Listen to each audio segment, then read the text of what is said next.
Metro की तरफ से मुझे विश्वास दिया जा रहा है कि, लेकिन अभी 4 महीने से कुछ भी काम नहीं हुआ है। मेरी बिल्डिंग जो है, नई बिल्डिंग थी, दूसरी बिल्डिंग में जाकर के घुस गई है। पूरी बिल्डिंग 3 मंजिल तक जैकों पे डटी हुई है। जैकों के सहारे मैं कैसे जीवन जीऊँगी? कल आप जैक निकाल के ले गए, फिर क्या होगा हमारा? क्या होगा?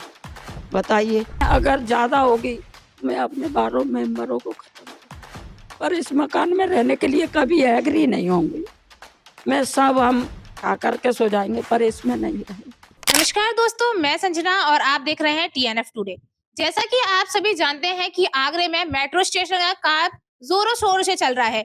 इससे पहले भी कई अखबारों में आपने न्यूज चैनल के माध्यम से देखा होगा कि मोदी कटरा में लोगों का जनजीवन किस तरीके से बेहाल हो चुका है। हमारे चैनल टीएनएफ टुडे द्वारा भी पहले यहाँ एक रिपोर्ट तैयार की गई थी, जहां हमने आपको सभी परिवारों का हाल दिखाया था कि किस तरीके से सभी घरों में दरारें आई हैं, किस तरह से लोग अपना घर छोड़कर बाहर किराए पर रहने को मजबूर है और प्रशासन द्वारा उनको क्या-क्या सुविधाएं दी जा रही हैं। ऐसे ही आज एक घर में मैं खड़ी हुई हूँ, जहां आप देख सकते हैं मेरे पीछे हर दूसरे कदम पर जगह-जगह पर जैक लगे हुए हैं। यहाँ पूरे घर में दरारें बनी हुई हैं। साथ में मैं आपको दिखाना चाहूंगी इन टाइल्स का हाल, किस तरीके से टूटी हुई हैं। ये टाइल्स आप देख सकते हो कि यहाँ शुरू से लेकर लास्ट तक दरारें बनी हुई हैं।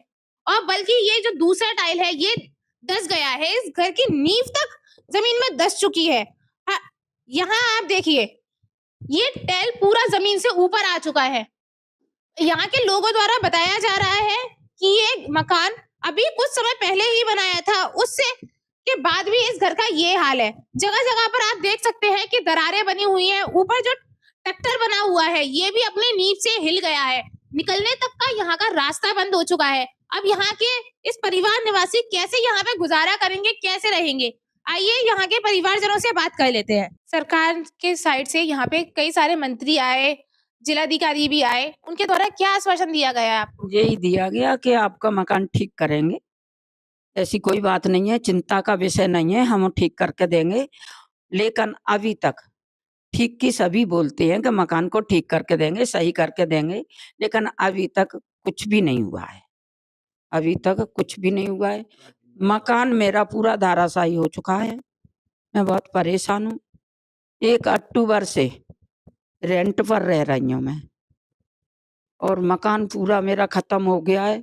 बिल्कुल भी रहने लायक नहीं है। हम 10-12 लोग इस मकान में रहते हैं।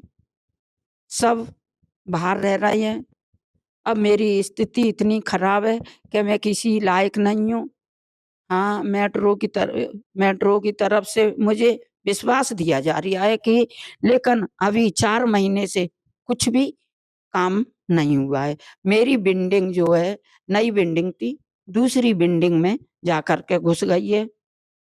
मैं इतना कह रही हूँ और इतना चाहती हूँ कि मुझे आपका कुछ चाहिए नहीं, और मेरा मकान सीधा करके दे दो, जैसा मेरा मकान था, जैसा मेरा मकान बना करके, या कैसे भी जो भी आप पर जो भी तरीका हो, उस तरीका से मेरी बिल्डिंग को और सामने वाली बिल्डिंग को, दोनों को अलग कर दीजिए और मेरे मकान को सीधा कर दीजिए।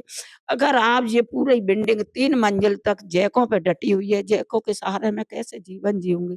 कल आप जैक निकाल के ले गए, फिर क्या होगा हमारा? क्या होगा? बताइए। क्या हमारा क्या हो सकता है? इस मकान में हम कैसे रह सकते हैं? मैं नहीं रहूँगी जीवन भर। मेरे साथ पहले ही इतनी बड़ी एक क्षति हो के चुकी है कि मैं इतनी परेशान हूँ कि अभी तक मैं उससे उभर नहीं पाई।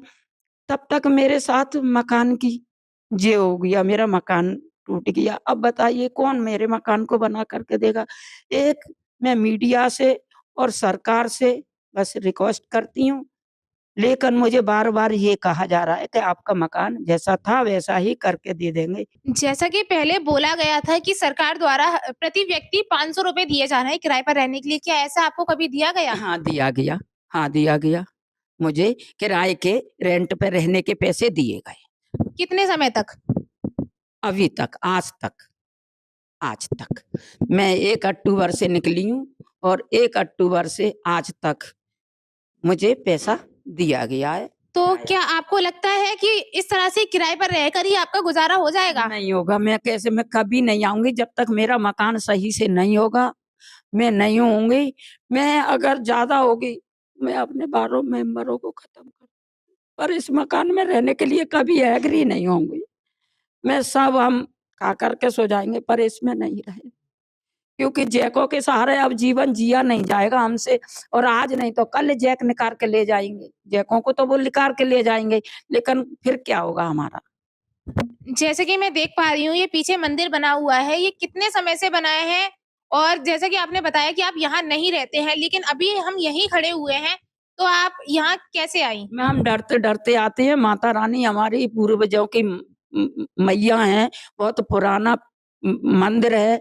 जब से हम आए बाप-दादों का हमारा ये मंदिर है, और हमने जब से ही ये मंदिर देखा, हम डरते-डरते अंदर घुसते हैं और भगवती का बस ध्यान करके नहीं है 5 मिनट के लिए आते हैं और उनका भोग प्रसाद लगा करके नहीं है और ताला लगा के यहाँ से चले जाते हैं। हमारे यहाँ से कोई रहने के लिए तैयार नहीं है और ना ही हम ऐसी बिल्डिंग में रह पाएँगे। क्योंकि मेरे साथ बुरी बहुत बड़ी एक ट्रेजेडी होकर चुकी है जिससे मैं उभर नहीं पाई हूँ। अब मैं इस मकान में नहीं रहूँगी जब तक मेरा मकान सही नहीं होगा। यही चाहती हूँ।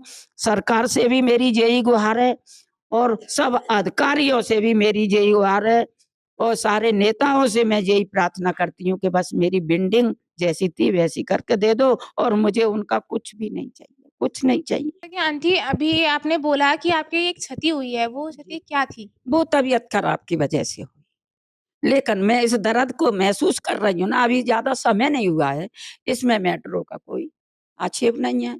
ये तो कि हमने अभी पास में देखा कि कई घरों में मेट्रो की जो कंस्ट्रक्शन है, वो उनका घर फिर से ठीक कराया जा रहा है। जी। तो क्या ऐसा आपके घर पे भी कराया जा रहा है? अभी बोल रही है, पहले इनका रिपेयरिंग करा दें, फिर आपका भी कराएँगे। ये बोल के गई है, अधिकारी आते हैं और ये बात कह के जाती है कि पहले इनकी रिपेयरिंग करा लें, फिर आपका देखेंगे और जाँच-पड़ताल बराबर कर रहे हैं, आते हैं, जाँच कर रहे हैं। आज भी फ़ोन आया था, बोले आपके मकान की जाँच की जाएगी। तो जाँच में जैसा उन्होंने बोला, तो क्या आपका निर्माणाधीन फिर से पूरा मकान तैयार करके दिया जाएगा या फिर सिर्फ़ उसको जो खराबी है उसको ठीक किया जाएगा? उन्होंने ये बोला है कि ये जैसी रिपोर्ट आएगी मकान की, हम जाँच करके नहीं है, जैसी रिपोर्ट आएगी वैसा डिसीज़न ले लेंगे, ये बोला है। जैसा ही डिसीज़न लिया जाएगा, जैसी आपकी मकान की रिपोर्ट आएगी, जाँच-पड़ताल हम कर रहे हैं और फिर आपके मकान को ठीक करा कर के दे देंगे। सर, हम जहाँ खड़े हुए हैं, ये कौन-सी जगह है? ये मोटी गली है, लखन वाली गली है। मेरा मकान नंबर 9/95। मेरे तो चक्कर में ये दीवार मेरी झुक गई है। तो सरकार द्वारा आपको क्या आश्वासन दिया गया है? सरकार द्वारा अभी कुछ नहीं दिया, यही है हमें ट्रेन निकल जाए, मेरे तो निकल जाए जो आपका मकान देखेगा। जब हम पहले यहाँ आए थे, तो ऐसा बोला गया था कि दूसरी बार जब यहाँ से मेट्रो की खुदाई कंप्लीट हो जाएगी, उसके बाद घर फिर से बनाए जाएँगे। तो ऐसा क्या आपके घर के लिए भी बोला गया है? यहाँ ने बोला हुआ है, तो परसों ही मैडम भी आई है देखने, जाँच हो रही है मकान की और जाँच होकर रिपोर्ट आ जाएगी, जब आपकी रिपोर्ट आ जाएगी जब आपका आगे बढ़ाएंगे। आपको क्या लगता है ये जाँच कब तक कंप्लीट हो जाएगी और आपकी ये घर वापसी कितने समय तक हो पाएगी? हमें हमें कोई पता नहीं है। हमें कोई पता नहीं है। हाँ, हो आई नो कहते हैं, हो आई नोट आज हो अभी कोई पता नहीं है और कब करे। और ट्रेन भी पास हो गई है, दूसरी ट्रेन थी वो पेरमन डेरी से आगे निकल गई है। अभी कह रहे हैं यहाँ होगी जाँच होगी आएगी जब बात बताएंगे आपको। पिछले 4 महीनों से सिर्फ़ आश्वासन ही आश्वासन दिया जा रहा है। क्या आपको लगता है इस पे कोई कार्य किया जाएगा? जो कार तो सब जगह चल जाए, बताओ ट्रीट पे आप चल रही है, सब बने रहिए। हमारे एक ही विनती है, वहाँ से मकान से सीधा करके कैसे भी करके आप दे दो। और इस मकान के अंदर ऐसी चाह रहे हैं कोई घटना नहीं हो जाए और बच्चों छोटे बच्चे सब बात है। ये हम पूजा पाठ करने आते हैं और 10 मिनट को आते हैं और 10 मिनट को निकल जाते हैं। मैया भोल आगे चले जाते हैं। बहुत पुराना मंदिर है मैया का। बाबा की हाथी मूर्तियां हैं, प्रभु की सेवा पूजा करते हैं। मैया केरला देवी मंदिर है मेरा। जैसा कि अभी हमने इस परिवार के मेंबर से बात करी, सभी लोगों से बात करी, सभी का यही कहना है कि बस कैसे भी कर हमारा सरकार हमारा ये घर वापस कर दे। हम इसी घर में रहेंगे, नहीं तो हम वापस नहीं आएंगे। साथ ही जैसा कि अभी हमने आंटी जी से बात की, आंटी जी का कहना था कि हमें किसी का कुछ भी नहीं चाहिए, बस हम सरकार से इतनी गुहार लगाते हैं कि जो हमारे घर में क्षति हुई है वो वापस करके हमारा घर हमें लौटा दिया जाए। इन जैकों के सहारे हम कब तक अपने घर में रहेंगे? और इन्होंने बताया जैसा कि इनके घर में 12 मेंबर है, 12 मेंबर में छोटे-छोटे बच्चे भी हैं। उन छोटे-छोटे बच्चों को लेकर इस टूटे हुए, डर के सहमे हुए घर में कैसे रह सकते हैं? मैं आपको दिखाऊंगी कि किस तरीके से दरारें आई हुई हैं इस घर में। ये आप दीवार देख सकते हैं, ऊपर से नीचे तक पूरी दीवार अलग हो चुकी है। और साथ ही जब मैंने अभी आपको दिखाया था कि इस घर की जो नींव है वो भी ढह चुकी है। ये है इस घर की दूसरी दीवार। आप दूसरी दीवार का भी हाल देख सकते हैं कि पूरी अंदर तक ये दीवार टूट चुकी है, इसमें दरारें आ गई हैं। और आप जैसे कि नीचे अभी मैंने आपको दिखाया कि आपको दिखाई दे रहा होगा कि इसके जो टाइल्स है वो ऊपर है और ये वाले टाइल्स बिल्कुल नीचे है। ये घर अभी आंटी जी ने बताया कि दूसरे घर में जाकर टिक गया है, उसके सहारे टिका हुआ है, नहीं तो ना जाने इस घर का क्या हाल होता और किस तरीके से हम लोग यहाँ रहते। ये लोग अभी भी किराए के मकानों में रह रहे हैं पिछले 4 महीने से, और आगे भी इन्हें खुद नहीं पता है कि कितने समय तक ये बाहर रहना होगा। बस सरकार से यही गुहार है कि किसी भी तरह से इनका मकान वापस कर दिया जाए। अभी हम खड़े हुए हैं इसी घर के बाहर, जहां मैं आपको दिखाना चाहूंगी ये ऊपर जो घर है ये सामने वाले घर से टकरा गया है। इससे पहले जब हमने आपको दिखाया तो सिर्फ थोड़ी सी सन थी जो कि टकराया नहीं था मकान, लेकिन अब आप देख सकते हैं कैमरे के माध्यम से कि घर कितना सामने वाले घर में जाकर टकरा गया है। देख सकते हैं कि जगह जगह पर जैक लगाकर सामने वाली दीवार से ये घर टकरा ना जाए उसके लिए व्यवस्था की गई है। आप देख सकते हैं हर दूसरे कदम पर ही आप देख सकते हैं कि कितने सारे जैक लगे हुए हैं जगह जगह पर दीवार को इस घर से दूर रखने के लिए, ताकि ये घर आपस में टकरा ना जाए, इनमें कोई हादसा ना हो जाए, उसके लिए व्यवस्था की गई है। मैं यहाँ के लोगों से जरा जानना चाहूंगी, आपके परिवार के सदस्यों से, कि पहले इस घर में कितनी दूरी थी और अब कितनी दूरी है? करीब आधा फुट की दूरी, करीब आधा फुट की दूरी थी पहले। अब एकदम से उस मकान में जाकर के, बिल्डिंग में, उनके छज्जे में जाकर के घुस गया है। जब हम पहले आए हुए थे तो ये घर इतना नहीं ढला था जितना अब हो चुका है। अब पहले छुआ था, अब उसमें धस गया है, बिल्कुल धस गया है। छज्जा टूट गई है, दीवार टूट गई है। पहले दीवार में छुआ था, अब बिल्कुल एकदम से छज्जे ने दीवार को तोड़ दिया है और उसमें घुस गई है दीवार। लगातार यहाँ 4 महीनों से जैक लगे हुए हैं, उसके बाद भी ये समस्या है, तो इस सरकार इस पर काम नहीं कर रही है। इस बारे में आप क्या कहना चाहेंगे? यही कहना चाहेंगे कि सरकार बराबर कह रही है, हमसे बराबर बात कर रही है कि हम आपका मकान ठीक करके देंगे।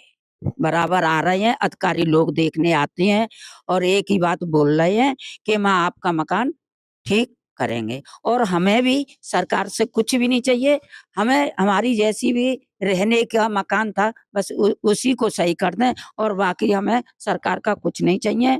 हमारा मकान सही कर दें और हमें कोई शिकायत नहीं है, बस यही शिकायत है कि हमारा मकान जैसा था वैसा करके दे दें। जैसा कि अभी हमने सभी परिवार के सदस्यों से बात की, सभी का बस यही कहना है कि जल्द से जल्द सरकार हमारे घर का निर्माण कराए ताकि हम अपने घर वापस हो सके। और दूसरा कि अगर इस घर का जल्द से जल्द निर्माण नहीं कराया गया तो अभी तो सिर्फ इस घर को खतरा है, लेकिन आने वाले समय में कहीं ना कहीं इस घर को भी खतरा होगा, क्योंकि ये घर की जो नींव है वो धीरे धीरे सामने वाले घर में टकराती चली जा रही है और लगातार ये घर की जो दूरी है वो कम होती चली जा रही है। आप अभी भी देख सकते हैं कि जो ऊपर का जो इसका पत्थर है वो सामने वाले मकान से टकरा गया है, पूरा उसमें धस चुका है। और आने वाले समय में अगर जल्द से जल्द इस घर का कार्य नहीं कराया गया तो ये दोनों मकान आपस में टकरा जाएंगे और कहीं ना कहीं बहुत बड़ी क्षति हो सकती है यहाँ पर।